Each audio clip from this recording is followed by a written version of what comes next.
los en plural.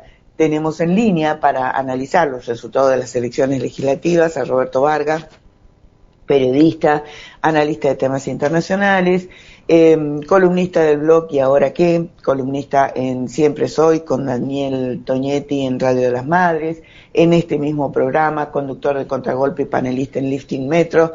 Está Ricardo Cohen, que ya lo he mencionado, es productor de este programa, licenciado en Ciencias Sociales, profesor de Geografía y ha sido observador electoral de la OEA entre 1995 y 2009.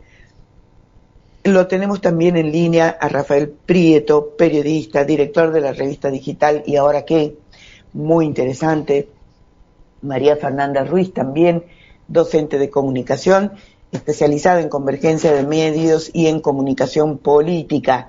No voy a avanzar sobre semiosis digital porque se torna complicado. Bueno, voy a ir saludando a uno por uno. Hola Roberto, ¿qué tal? Buen día.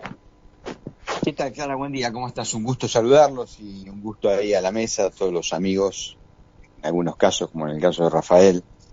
Nos une una vieja, muy vieja amistad, además de compartir muchas ideas.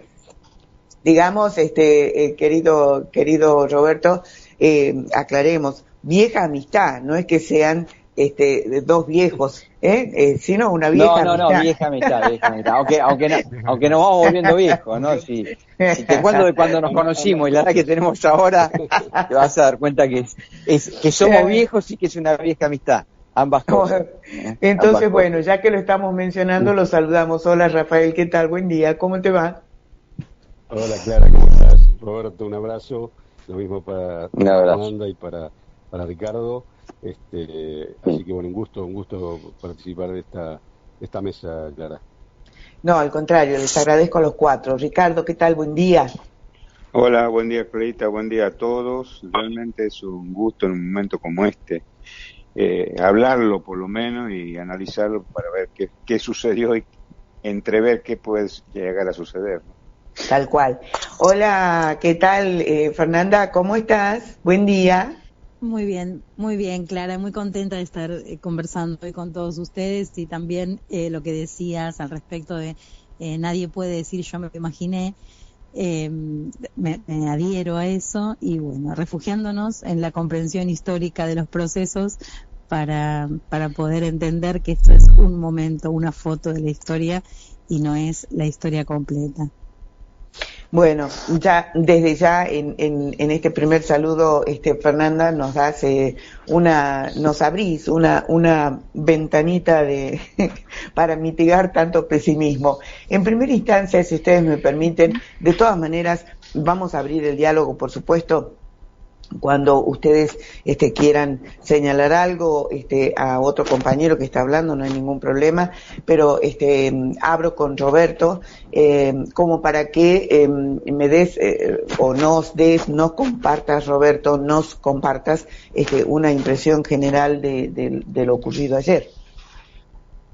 Bueno, y creo que por ahí nos van a faltar más horas, incluso tal vez algunos días, para llegar a conclusiones sólidas, ¿no? De lo que realmente fue una sorpresa, y hay que reconocerlo. Esto no estaba en ningún análisis político, ni los más optimistas hablaban de un empate o de una diferencia libertaria, dada que tenía boletas en los 24 distritos y eso lo favorecía numéricamente, pero en todo caso de 1 o 2 puntos, no de los 9 o 10 que terminó sacando el peronismo, que además termina también derrotado en la provincia de Buenos Aires en lo que había sido un bastión brutal contra Milei el 7 de septiembre y que había puesto una agenda arriba de la mesa, a lo que nos dedicamos mucho a la comunicación política, insistimos en lo que denominamos los marcos de la comunicación donde se desarrolla una campaña. Es decir, esos marcos, si los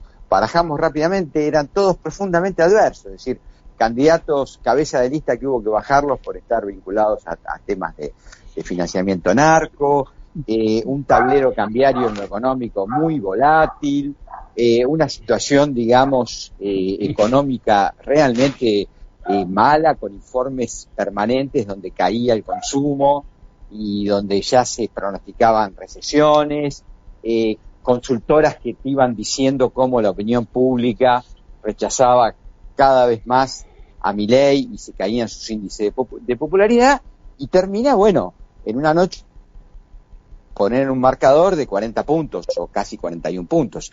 ¿Qué se me ocurre así prima facie? Yo diría, creo que operó un miedo muy grande a un lunes negro, caótico, con sabor a 2001.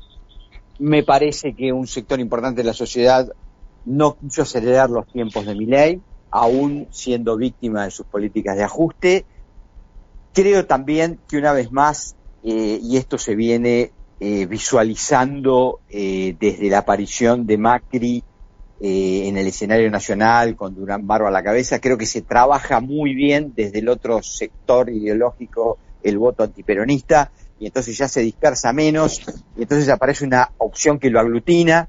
Yo creo que ayer se aglutinó el voto contra el peronismo, que perfectamente te hace 35 o 40 puntos, esto también hay que ponerlo arriba de la mesa. Y después, más profundo, más complejo, por ahí con un análisis más detenido, bueno, están operando cambios a nivel sociológico en muchos países de Occidente que, bueno, están confluyendo con fuerzas de extrema derecha, de ultraderecha, el metro cuadrado de confort del individuo, esa idea del emprendedor, la cuestión de que uno individualmente se puede salvar. Eso también está jugando y todavía opera, aún en números donde claramente Milei fracasó en términos económicos. Sin embargo, opera en el inconsciente colectivo como un anzuelo para seguir adelante, ¿no? O darle una nueva oportunidad. A grosso modo yo definiría esos tres grandes rasgos que después, bueno, si quieren los podemos abrir y vamos conversándolos. Como enunciado. Claro, exacto. Rafael, de lo que plantea Roberto, a mí me gustaría sumar otro aspecto que por supuesto quiero escucharlo de ustedes. Yo tengo por supuesto mi idea, pero que es la bendita autocrítica. Es decir, estoy pensando, por ejemplo, o anoche pensaba, a principios de año se suprimieron las PASO, por ejemplo, y entonces, bueno, quizás eso al final redundó, ¿no es cierto?, en la conformación de listas de candidatos que bueno, con el declamado objetivo de la unidad, ¿no es cierto? La verdad es que disculpen que lo plantee así, ustedes saben perfectamente cómo pienso, pero esto que voy a decir también lo pienso. Fue una verdadera bolsa de gatos, ¿no? Eso yo lo escuché de muchos militantes, ¿no? Militantes del peronismo. Entonces, después muchos otros han planteado una cierta tibieza o falta de presencia más enérgica del peronismo. Bueno, quiero escuchar tu opinión, Rafael, sobre este aspecto. Bueno, yo creo, primero suscribo lo planteado por Roberto, y también decir que acá me parece que hay que dejar que también el proceso vaya decantando para poder sacar conclusiones más sólidas, ¿no? más cercanas a lo que verdaderamente sucedió. Me parece que lo que vos marcás, Clara, efectivamente sucedió, a diferencia de lo que vimos en la campaña en la provincia de Buenos Aires, que derivó en el triunfo del 7 de septiembre, donde, como sabemos, los intendentes jugaron un papel muy importante porque eran, en rigor, campañas también locales, muy centradas en lo local, y la referencia inmediata de la figura del intendente a la hora de motivar y movilizar el voto fue un factor, un componente importante del resultado que se obtuvo el 7 de septiembre. Esta campaña precisamente se caracterizó quizás por la ausencia de una una fuerza activa que movilizara al electorado, que tuviera un mensaje claro. Básicamente se centró en el mensaje hay que frenar a Milei.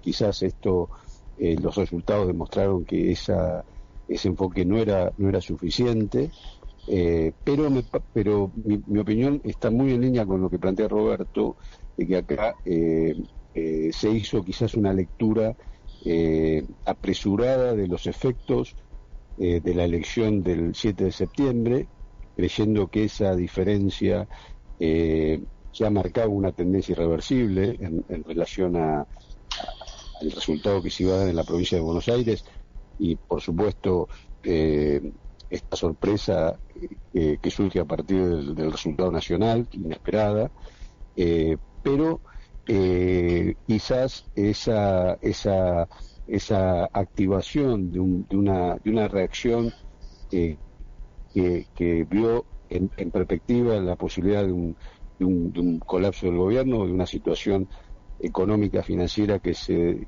desmadrara, conjuntamente con una activación por parte de la campaña libertaria de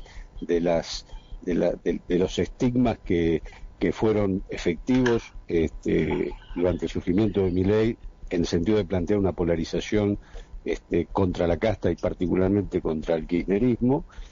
Quizás, esos elementos terminan también de explicar en parte lo que sucedió ayer.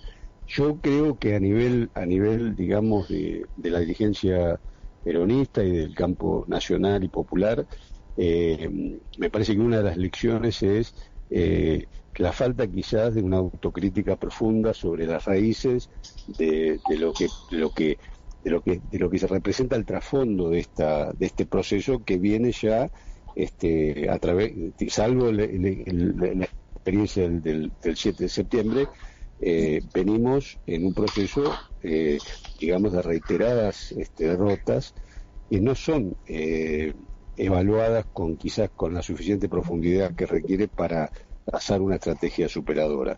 Insisto, la campaña que vimos el domingo hasta que terminó la elección del día de ayer, una campaña básicamente centrada en ponerle el freno a Milei. No hubo otra consigna que representara la formulación clara de un camino alternativo. Por lo menos no se lo expresó con claridad. Así que creo que este es otro componente para agregar como ingrediente a la discusión, ¿no? Si me permiten un agregado para dejarle paso a los compañeros que me interesa mucho cómo evalúan esto que iniciamos con Rafael. Lo que nos complica, me parece también en el análisis, es que los que ofertaron lo que algunos amigos llamaban humorísticamente mileísmo de buenos modales, es decir, por ejemplo, la oferta de las Provincias Unidas, ¿no?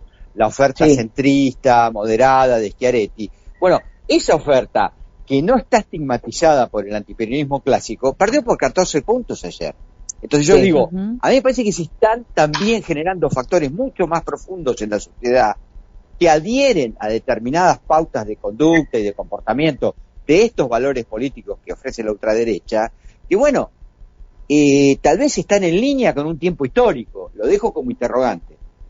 Sí, yo a Ricardo le voy a pedir una intervención muy general primero, como lo estamos haciendo, pero centrada en Tucumán, pero a Fernanda una primera intervención o una primera pregunta, consulta para vos, algo que creo que a muchos nos llamó la atención después de la verdadera barbarie represiva desatada por Bullrich, ¿no? Es este porcentaje aplastante, y entonces pregunto, ya sabemos cuál es el perfil, ¿no es cierto?, político ideológico en Cava, pero es una convalidación a este tipo de políticas represivas junto con el ejército financiero de ocupación. ¿Cómo lo has visto vos? Bueno, la ciudad de Buenos Aires, yo soy oriunda de la ciudad de Buenos Aires y por supuesto sufro este tipo de resultados electorales donde creo que si hay una representante de la apología de la crueldad o de este estado cruel y asesino, bueno, todas las formas de la violencia que se le puedan atribuir a Patricia Bullrich como ministra de Seguridad, ¿no? No, yo por lo menos no lo asocio en un primer análisis. Todos estamos pensando que necesitamos unos días para entender mejor todo esto, pero más que como un aval a esa represión, que creo que hay un segmento, por supuesto, que cree que hay que eliminar. Bueno, el verbo eliminar tiene su historia, ¿no? En nuestro país, su terrible y trágica historia, o desaparecer también. No creo que en esta ocasión haya sido un factor determinante de esto. Más bien iría por entender lo que Rafael decía con respecto a la diferencia entre la campaña en provincia de Buenos Aires, muy pegada al territorio físico. Acuérdense que yo estudio siempre este otro territorio que es el digital, muy cercano a las necesidades concretas de un nivel de gobierno municipal o jurisdiccional dentro de una provincia, muy cercano al acontecer de la cotidianeidad.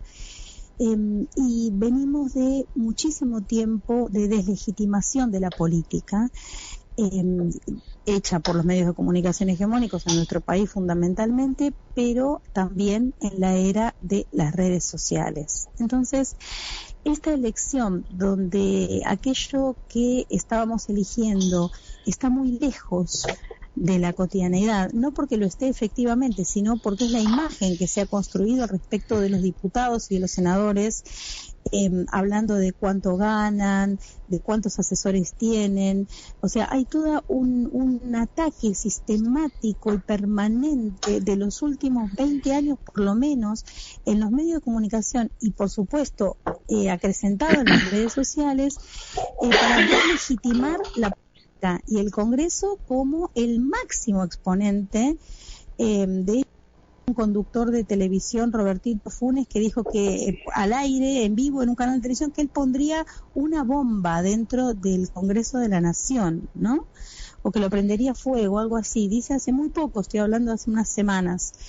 Entonces, esta votación, por supuesto con un 10% menos que la votación con las cuales yo compararía, más que con la próxima del 7 de septiembre, creo que tendríamos que comparar esta elección con la de medio término de Macri, la de medio término de Alberto Fernández, hasta incluso la que perdió Néstor Kirchner con me acuerdo su apodo, Alicate, era en 2009 quien le gana en la provincia de Buenos Aires a Néstor Kirchner como candidato a diputado nacional, y a Cristina le gana en 2017 Esteban Bullrich, estas mismas elecciones, ¿no? En el caso de Macri, y cierro con esto, en un triunfo por un pequeño porcentaje mayor que el de ayer, tiene Macri en 2017, a mediados de su gestión, donde todavía no había endeudado al país con el Fondo Monetario, sino que lo hizo después, pero con un 10% más de votos, o sea que tuvo millones de votos más Macri en 2017 que Milei ayer. Entonces, por eso recurría a que pensemos en los procesos históricos que estamos viviendo y entendamos que este triunfo de ayer no significa inexorablemente una proyección de este proceso político más allá del 2027. Creo que capturaron todo el voto de la derecha articulado. Fíjense que cuando uno ve los puntitos de colores en el reflejo de las cámaras, lo que desaparece prácticamente es el amarillo, y ahí tendremos para estudiar con Prieto y con todos los que estudiamos esto, de lo que ocurrió ayer, quiénes fueron los que votaron ayer a Javier Milei en comparación con quienes lo llevaron a la presidencia. Creo que ahí tenemos una tarea muy grande, pero que fundamentalmente esto que vos decís, Clarita, de Patricia Bullrich con un 50%, es un poco una respuesta, ¿no? Todo el espectro antiperonista junto, que no es necesariamente que lo llevó a Milei a la presidencia. Bien, perfecto. Richard, te doy la palabra. Por supuesto, vamos a pedirte, ¿no es cierto?, un análisis puntual de Tucumán, pero nada, en principio como para abrir tu participación. Bueno, hola a todos de nuevo. La verdad que yo coincido absolutamente con todo lo que se viene diciendo hasta el momento, pero en realidad yo tengo dudas y preguntas que certezas en esta cuestión. En términos generales, yo creo que el gorilismo es el movimiento político más fuerte y persistente y consolidado de la historia en la Argentina. Yo nunca he visto, ya soy bastante viejo en estas lides, semejante frente de oposición, yo diría, no sé si irracional sería la palabra, pero de una entrega a la derecha tan fuerte de todos los sectores opositores al peronismo, que hacen un bloque para que se dé este tipo de resultados. Viendo los números de Tucumán, nosotros podemos ver que si bien el peronismo, o sea, Jaldo gana con más del 50%, casi el 51% contra la Libertad Avanza, hay un dato interesante. Por ejemplo, Fuerza Republicana prácticamente desapareció cuando teóricamente tenía un importante número de votos, sobre todo radicados en la capital. Tenía aproximadamente 100.000 votos, que para Tucumán es una barbaridad, y hoy aparece con 22.000 votos, o sea, el 2 y chirola de porcentaje. O sea que hubo realmente una polarización de la derecha endurecida, o sea, se endureció la derecha en Tucumán, pasándose a la Libertad Avanza, obviamente pensando en que había que aportar a quien iba a ganar, entre comillas. En Tucumán, quien le da el triunfo en realidad al peronismo es el interior de la provincia, que históricamente acompaña los procesos electorales con un voto positivo al peronismo, ¿no? Ahora, todos los demás todos los demás partidos que participaron en la elección de Tucumán prácticamente no hacen peso, son inexistentes, incluida la Unión Cívica Radical, que también pasa por debajo del radar, o sea, no existe, no hace peso, no mueve el perímetro para nada. En realidad, Tucumán se ha derechizado absolutamente, y más aún, no tengo confianza del resultado de Jaldo. O sea, Jaldo no va a ser diputado, o sea, es testimonial. O sea, que van a asumir seguramente el segundo y el tercer lugar. El comportamiento del peronismo en Tucumán es un comportamiento bastante lábil, volátil, que se mueve según el viento y de acuerdo a la billetera del gobierno. No sé por qué en este caso no sería así, ahora más. Con este triunfo tal vez tenga más de peso en el gobierno nacional para obtener cosas, pero a la vez va a poner también sus diputados, como hizo ya en el periodo anterior, va a poner sus diputados al servicio del Milei. Ahora, en términos generales, lo que yo quiero acotar para ir terminando es que todos los ítems que nosotros hemos ido nombrando, hemos estado detallando y que tan bien explicaron compañeros anteriormente, son cuestiones que se han venido trabajando en la historia de este país desde hace muchísimo tiempo. O sea, obviamente la adhesión a esa crueldad, yo sé, creo que Fernanda fue la que habló de crueldad, es algo que para mí sí es nuevo este tema. Y lo que yo realmente no entiendo, y como diría mi nieto, me saca, es que el comportamiento de la ciudadanía, sociológicamente hablando, que es un comportamiento de adhesión a esa crueldad, porque no hay nada que atraviese una adhesión o una sensibilidad a cuestiones tan importantes y tan tocantes para la mayoría de la gente, que la situación de los jubilados, la situación de los discapacitados, o sea, todo lo que es la salud, y nadie dice nada en el voto, referido al voto, o sea, que han votado seguir con ese ajuste terrible, cruel, manejado por una derecha global, inclusive, que la hemos visto reflejado en el Teatro Colón una hora antes de la elección,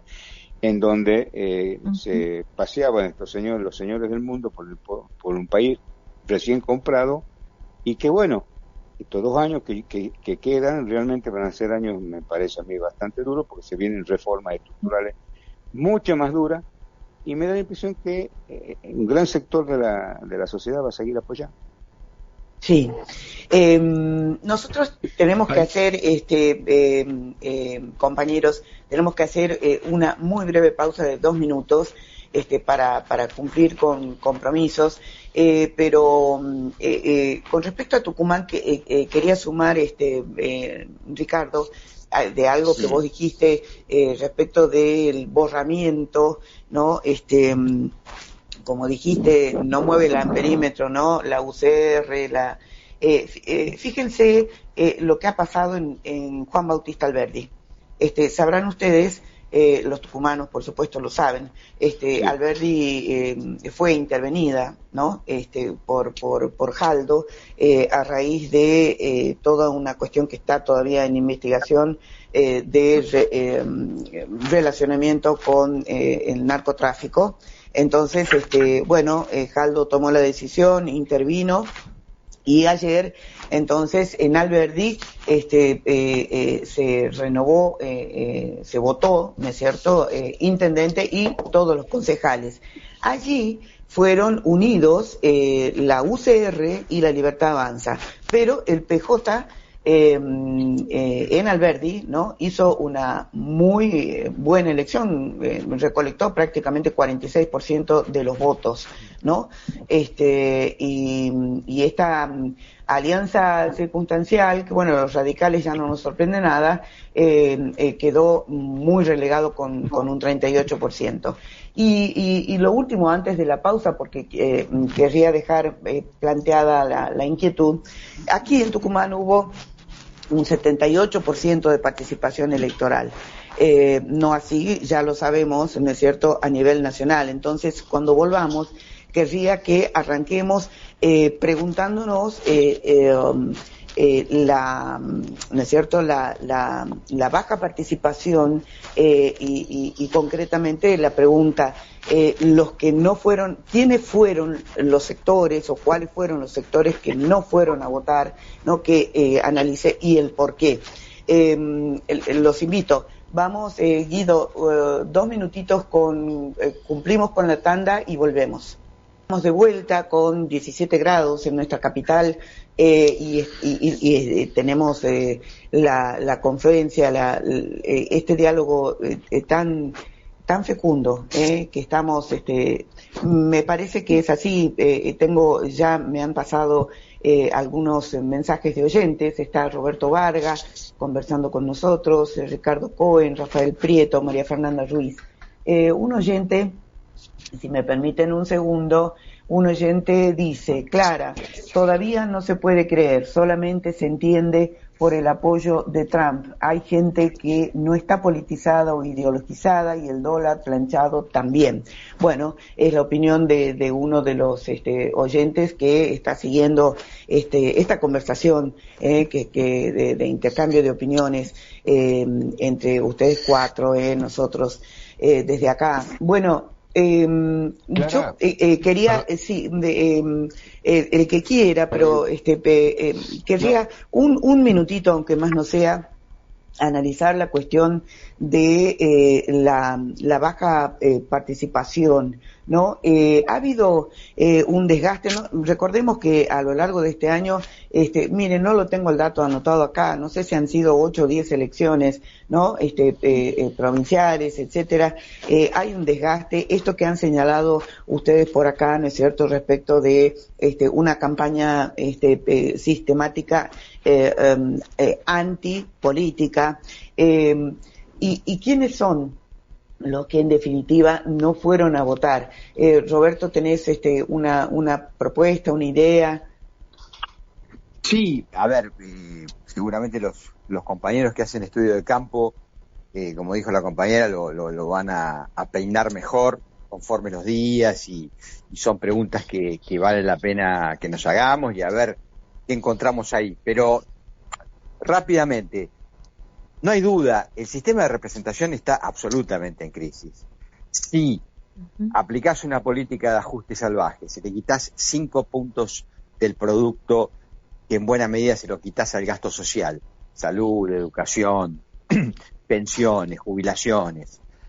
Si la crueldad es tu mascarón de proa a la hora de gobernar, si aparecen discursos absolutamente disociados con la vida cotidiana, y bueno, probablemente los frustrados de los años anteriores, que aún le dieron a este personaje un voto de confianza hace 2 años, esta vez probablemente no se lo hayan querido repetir, pero tampoco quieren volver a las opciones anteriores que le parece que tampoco lo representaron. Es decir, estamos en presencia de una grave crisis de representación democrática.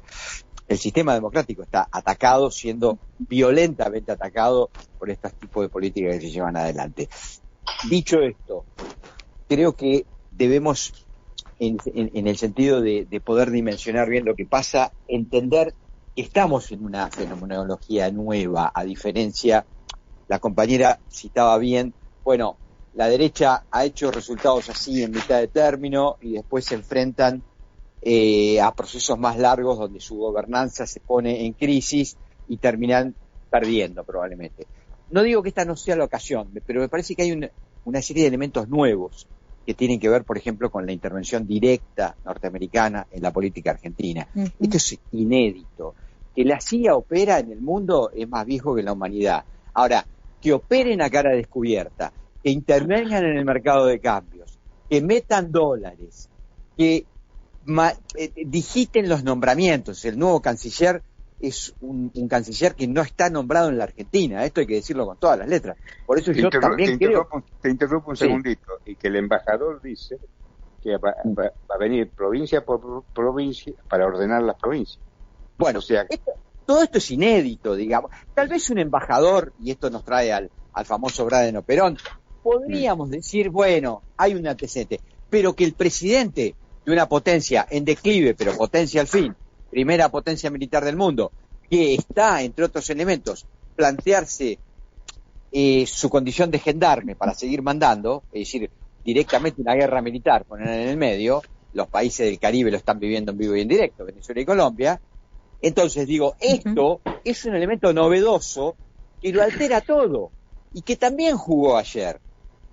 Por eso digo, atención, es un momento dramático, creo que lo de ayer no es baladí, y cuando uno escucha que tipos como Caputo Luis o el propio presidente dicen que sus modelos son Paraguay y son Perú, bueno, la posibilidad de que la Argentina se peruanice, y amigos, la verdad, la dejo abierta.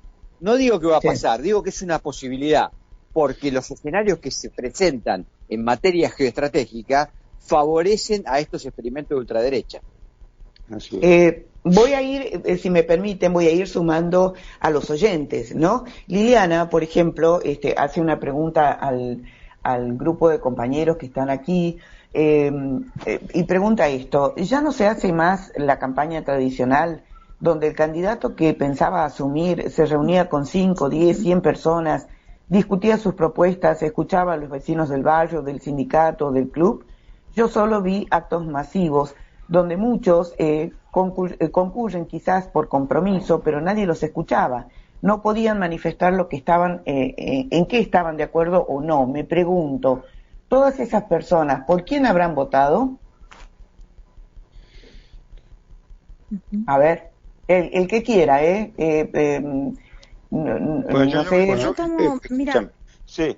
Perdón. Bueno, dale, Fernando, dale. No, yo realmente me interesa muchísimo esto que comenta la oyente, porque la única manera en la que el pueblo argentino va a ratificar su politicidad histórica, su fuerte identidad política, que nos hace tan distantes idiosincráticamente de un pueblo como el peruano. Yo conozco muy bien el pueblo peruano porque dirigí la campaña electoral que ganó Pedro Castillo y recorrí todo el país hace muy pocos años, en 2021. Y realmente hay una cuestión idiosincrática muy distinta entre el pueblo argentino y el pueblo peruano, en señales de irreverencia, de soberanía, de dignidad del pueblo argentino aprendidas hace décadas, ¿no? Entonces, creo que la pauta que tira la oyente es muy interesante porque la única manera de recomponer la conciencia al respecto del valor de la democracia y de las características que hacen a la Argentina grande, como por ejemplo el Garrahan, la educación pública y todo lo que ya sabemos, es necesario educar en eso. Y educar no es solamente una tarea de la escuela o de la universidad. Nosotros, por la generación que somos, por la edad que tenemos, entendemos la democracia de una manera porque vivimos la dictadura. La juventud actual está muy distante en muchísimos aspectos de aquella experiencia y la democracia les aparece como algo muy diferente. Entonces, si nosotros no nos abocamos en todas las territorialidades posibles, en las instituciones, en las escuelas, en los sindicatos, en los barrios y en Internet, a educar, a formar a una generación, a escucharla, a escuchar a esos jóvenes que no pueden salir de TikTok y lo expresan en múltiples estudios, a educar sobre el valor de la democracia, pero no como una abstracción, sino como algo en su propia vida. Yo estoy segura de que este pueblo, le contesto al compañero que decía recién, se queda abierto que nos pase eso. Me paro firme y digo, no nos va a pasar eso a los argentinos y a las argentinas. No nos va a pasar, porque nosotros tenemos una memoria histórica que vive en nosotros y que está latente en este pueblo, que no va a soportar esto que significa el gobierno de Milei en este nivel de penetración y de injerencismo atroz que está viviendo la Argentina en este momento. Este pueblo se va a reorganizar, se va a despertar, se va a levantar, porque así como estamos hoy, tanto nosotros como los oyentes y las oyentes, preocupadísimos y angustiados también por lo que pasó ayer, hay un pueblo argentino que va a defender su historia, su memoria, sus instituciones, su educación, su salud pública, y eso va a despertar. Tenemos que abocarnos a que eso ocurra en todos los territorios y a incluir a la juventud en ese proceso. Y estoy segura de que lo vamos a hacer. Quizá parece idealista decirlo en este momento, pero realmente lo digo con la convicción del estudio complejo de la identidad, de las identidades múltiples de la Argentina. Nosotros los que estamos acá hoy hablando no salimos de un repollo, somos producto de la Argentina y esa Argentina se va a volver a levantar. Lo que pasa, compañera, perdón, digo, hay elementos más que sobrados para penalizar a Milei. Ayer era una oportunidad para penalizarlo, porque no es una figura que va en la sombra sigilosa, es sacar a descubierta lo que él propone, que tiene amplia contradicción con esta historia que vos narrás y que yo coincido. Entonces a mí me parece que hay una decadencia moral, una decadencia ética en la sociedad argentina tan profunda que un virus ultraderechista como Milei penetró y está haciendo su trabajo. Es decir, no pudimos generar los anticuerpos para frenar esta ofensiva ultra. Y me parece que ayer, lejos de frenar la ofensiva ultra, le dejamos campo orégano. Entonces, también debemos preguntarnos qué pasa con esos famosos anticuerpos que se crearon a lo largo de una acumulación histórica que va más allá del peronismo. Entonces digo, me parece que algo está pasando también en nuestra sociedad. Eso quiero plantear. Sí. Ricardo, querías agregar algo. Sí, estoy totalmente de acuerdo y vuelvo un poco eso, lo enlazo un poco con el ausentismo. Mira, yo creo que el ausentismo refleja parte de lo que dije los dos compañeros preopinantes.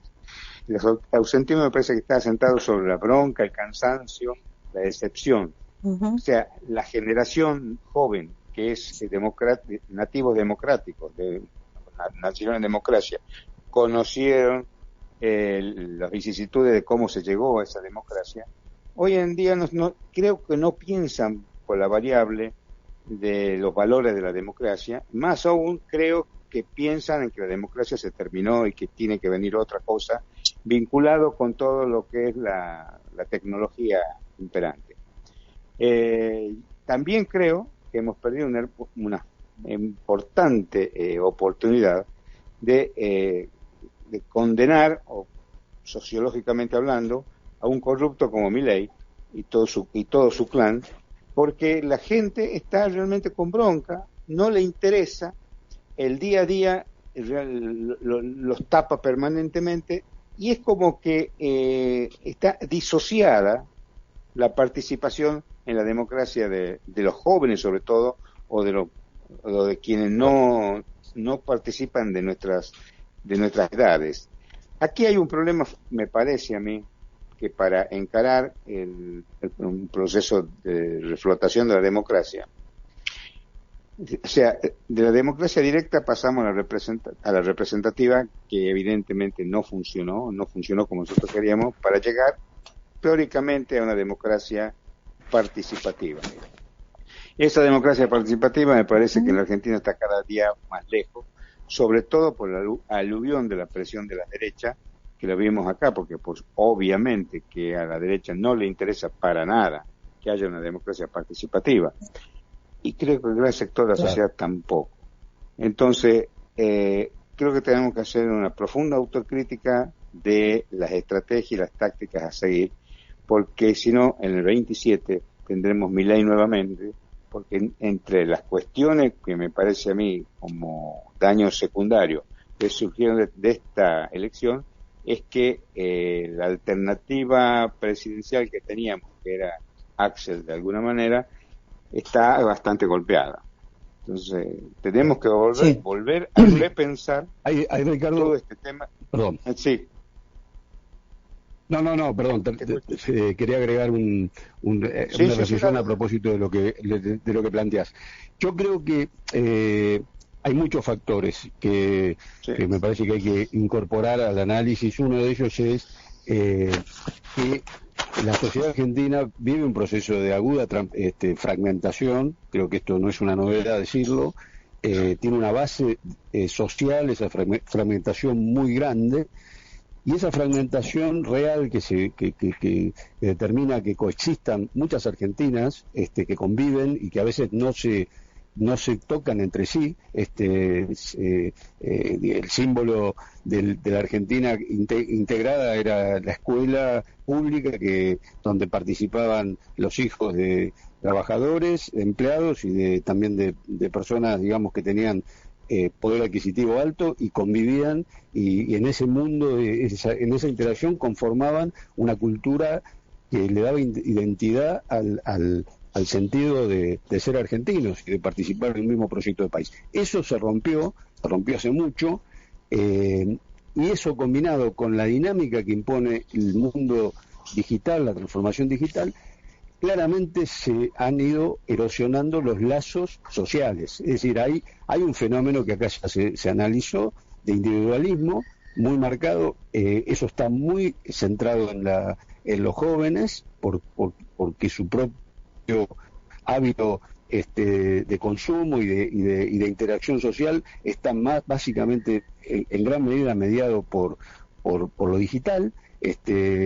Bueno, para no abundar en eso, que hay muchos trabajos interesantes para incorporar este análisis, la realidad también es que lo que pasó, me parece ayer, hay que también interrogarse en términos de si prevaleció un voto positivo o prevaleció un voto negativo. yo creo que lo de ayer claramente demuestra que el factor de aglutinación que terminó beneficiando a Milei fue producto de una reacción que se centró en rechazar o el miedo a una situación que se desmadrara desde el punto de vista de la economía y del dólar y de lo financiero, al miedo inculcado respecto de lo que representa el peronismo y específicamente las figuras más estigmatizadas del kirchnerismo. Es decir, me parece que operó un elemento emocional que en parte llevó al electorado a ratificar o a darle una cuota mayor o extender una cuota de confianza a Milei, que por otro lado, como se ha mencionado acá, no casualmente recibió un apoyo absolutamente explícito de Trump, y casi extorsivo, más que casi claramente extorsivo, respecto de qué iba a pasar si el voto no lo terminaba beneficiando al gobierno, es decir, y a la figura del propio Milei. Me parece que la contracara de todo eso también nos tiene que llevar a la reflexión acerca de qué le pasa a la dirigencia del peronismo y de la dirigencia nacional. Es decir, qué capacidad de interpretación tiene sobre todos estos fenómenos complejos. Me parece que ahí hay un gran vacío, porque se encaró este proceso rutinariamente, con las mismas fórmulas que se creían que tenían capacidad de ser aplicadas a un contexto mucho más complejo. Entonces, yo creo que también la discusión acerca de la fortaleza de la derecha también nos tiene que llevar a entender y a profundizar sobre la debilidad de la dirigencia nacional, que no encuentra un camino de integración, de superación, queda entrampada en las lógicas de disputas que no tienen ningún sentido a la luz de lo que está pasando en el mundo y lo que está pasando en la Argentina, y creo que eso es un campo para profundizar una autocrítica y una revisión que vaya más allá del voluntarismo. Es decir, yo comparto que la Argentina tiene grandes reservas políticas, sociales, culturales, pero si esas reservas no se canalizan a través de una dirigencia que tenga la capacidad de enfrentar esta complejidad, me parece que vamos a reiterar los fracasos, lamentablemente. Y como decía también Roberto, y coincidiendo con Fernanda, es un momento bisagra, porque esto se inserta en los cambios que se están produciendo en la geopolítica internacional, mundial. Entonces, me parece que es un momento para reflexionar con mucha profundidad acerca de cómo reconstruir la unidad del campo nacional, del peronismo, de los aliados, sin sectarismo, con una mirada amplia, y creo que estamos muy a mitad de camino de ese proceso. Yo quería sumar como inquietud. ¿Saben qué extrañé como necesario y que me parece que no hubo? Porque está muy bien, por supuesto, estoy absolutamente de acuerdo con todo lo que se viene planteando en cuanto, ¿no es cierto?, a miradas macro, a procesos más que a coyunturas. No obstante, me parece que nos faltó también agendas de la cotidianidad, es decir, propuestas concretas para dar respuestas reparatorias de emergencia ya. Voy a dar un ejemplo concreto.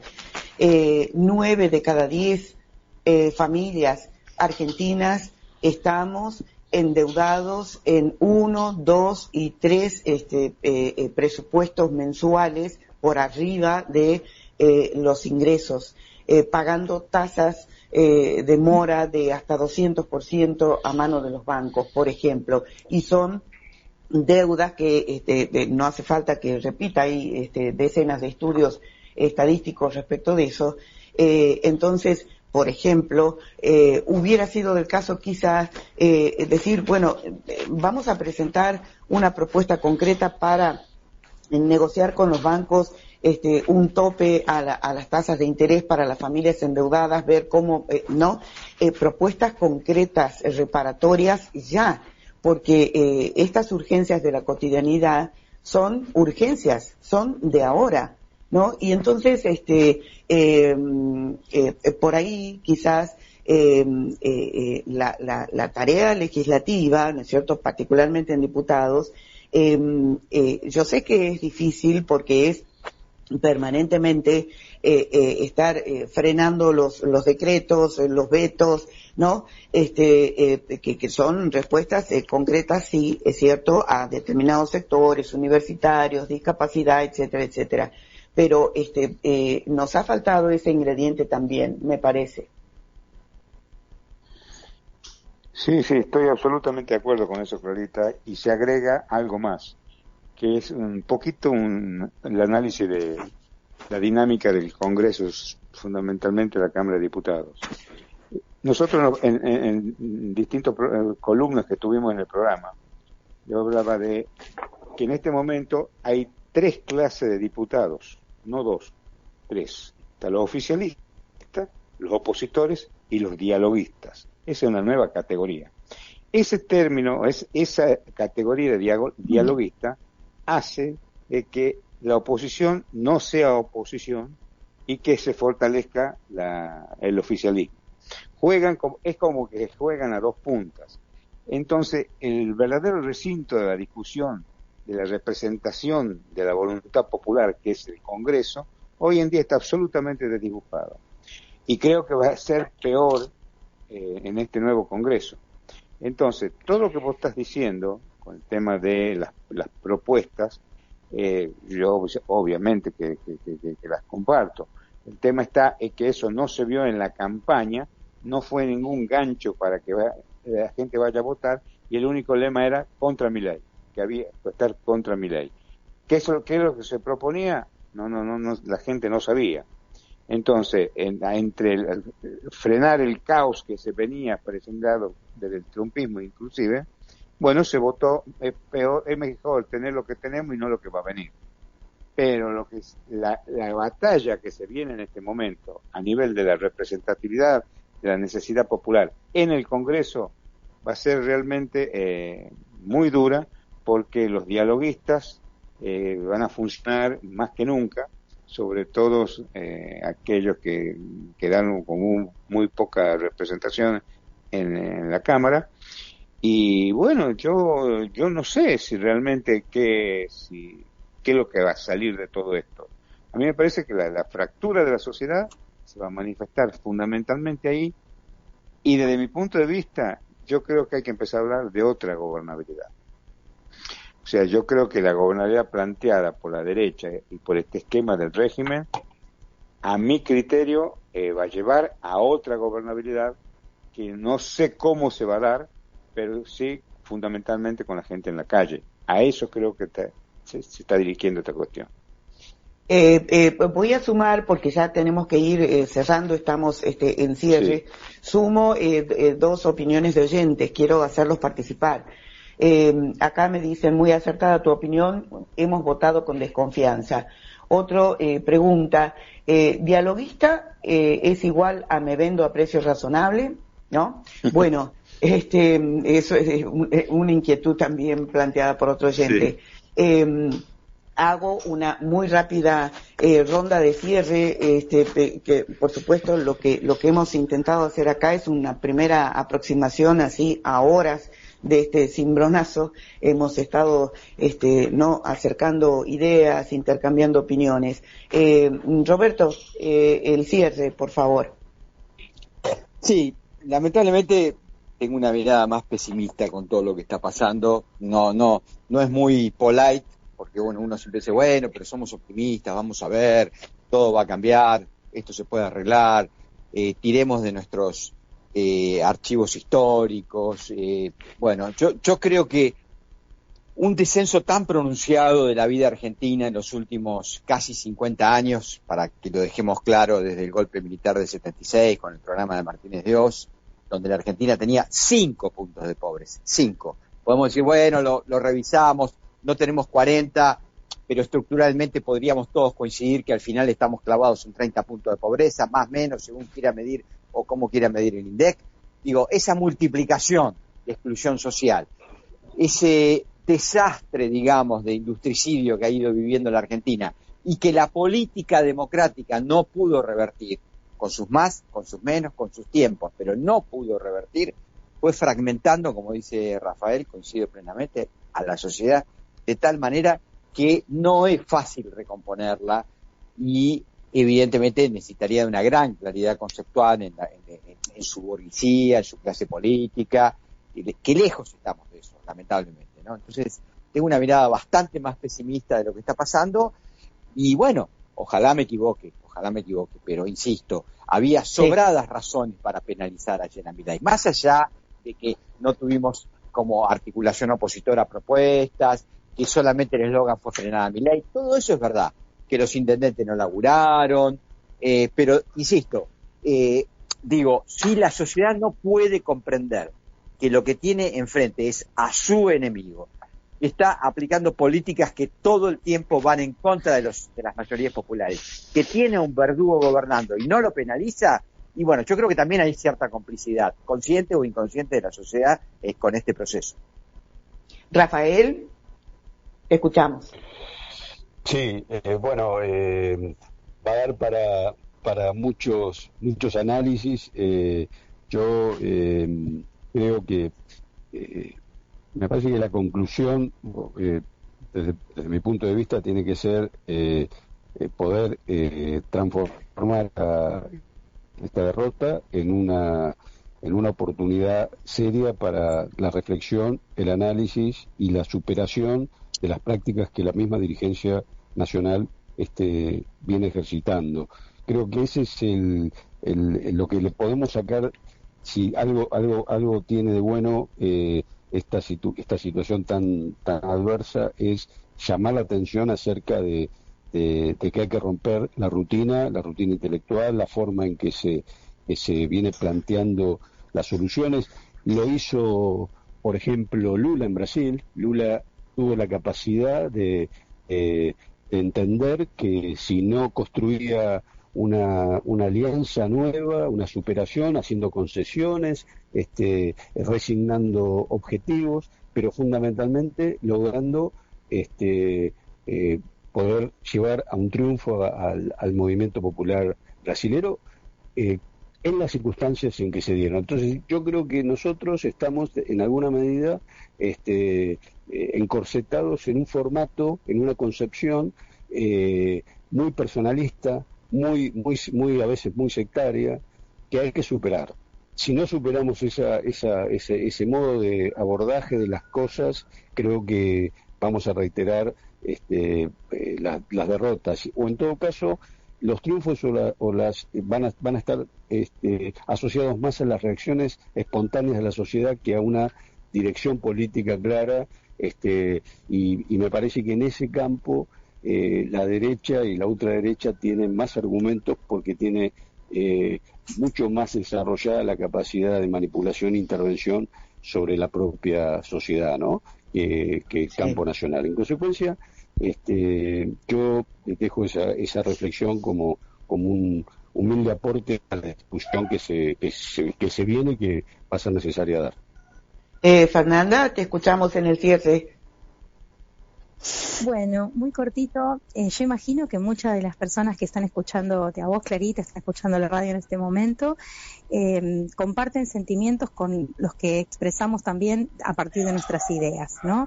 Antes el colega hablaba desde un lugar crítico y también un poco enojado, ¿no? Entonces, yo digo, estemos enojados, pero no estemos tristes, porque necesitamos reconstruir este proceso histórico y también no quedarnos solos con lo que nos pasa hoy, como después de una derrota. Es importante saber que en ese sentimiento uno no está solo y más vale enojarse, pero estar activo y en movimiento y junto con otros para sortear este momento y recordar que la historia la hacemos los pueblos. Entonces, bueno, eso, estamos de pie y no estamos solos. Richard, bueno, productor del programa, el cierre, por favor. Muy cortito, muy cortito. Yo estoy muy en línea con lo que dijo Roberto, comparto totalmente eso. Quiero agregar que la política opositora a Milei me parece que la única política en el mundo que tropieza 2 o 3 veces con la misma piedra.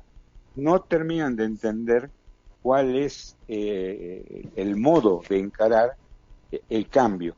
También que creo que lo de Rafael es muy importante, porque menciona a Lula como un líder que supo terciar para salir de la presión que tenía la derecha. El problema es que nosotros, el único líder que más o menos aparecía en este momento, está muy golpeado y habrá que esperar qué pasa en estos próximos 2 años. Y para cerrar, sí, yo de alguna manera también tengo alguna esperanza en la participación popular, pero fundamentalmente en la calle. Yo creo que ya no hay otro lugar más, porque para mí ya el Congreso no nos representa. Bueno, queridos compañeros, les agradezco muchísimo, les he robado a Periodismo por Metro que ya debería haber comenzado su espacio. Les agradezco muchísimo el aporte, el espacio de reflexión.